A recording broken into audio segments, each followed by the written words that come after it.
Hello everyone and welcome to another I Pick My Butt video, more Survivor.io, and yes, you saw the title right there. Goodbye to the trendy charm, goodbye to the army gloves.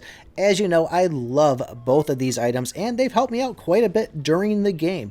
But when it came down to it, I kept on thinking to myself, man, hanging on to these legend items is just not a good idea, given it's going to take forever to get these things up to Legend Plus 2, and if they ever come with a new rarity, well, it's going to be pretty difficult to get it up there if we're hanging on to all this lower class gear. And when I say lower class, there's a main reason why I'm saying that is because the amount of attack we get from the S grade items is such a huge difference inside the game. Now, when I had both the trendy and the army gloves at legend and I had my other gear, the S grade, sitting at Epic plus 3, yes, it was able to outperform just by a little bit, but now that I've done the testing on it and compared, legend this, legend that, the S grade is just outshining no matter what. I mean, doesn't matter if I go into a chapter or even going into Ender's Echo, it just seems like the S grade stuff is just doing what it's supposed to do and being the meta.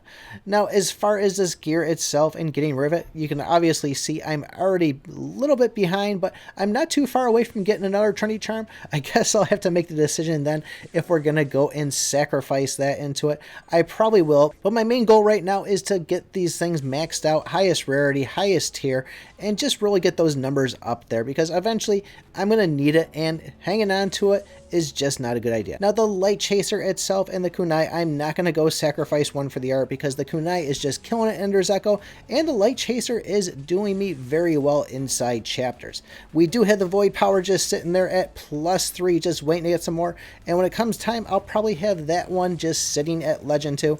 I don't really want to sacrifice any of those one for the other, but when it comes to the Eternal Necklace and the Eternal Gloves, it just made sense to do it. Now, as far as the attack increase that we got, I think we got about a 1500 or 2k difference in attack, and I'm running Ender's Echo right now just to see if I do notice any bit of a difference. And I gotta say, my actual pulls for the RNG seem to be pretty much garbage inside, but I was able to still get about an extra, 100 million damage done, which sounds minor, but this boss isn't really putting out a lot of damage numbers anyways. And one of the other things that made me kind of say, hey, let's just sacrifice these things, is this game isn't really as exciting as when it first came out. I mean, we're in about 4 or 5 months now of this game being here in our presence, and there hasn't really been anything too crazy.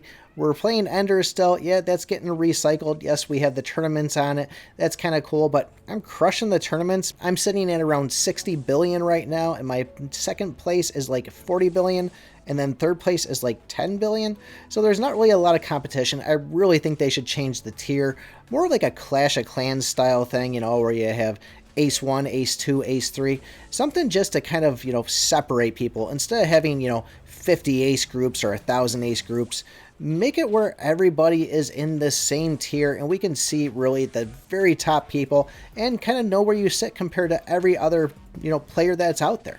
Just having it where you're saying, okay, I'm in a group with 100 people and I'm the best out of the 100 when 500,000 people have downloaded the game doesn't really tell you too much. So the fact that I was getting kind of bored with it, it's like, well, maybe it might be more exciting just to see, what it's like to have a little bit more attack in here. And I think the end goal is really to have the highest attack and the highest hit points and see how far you can go in it. So that was the other reason.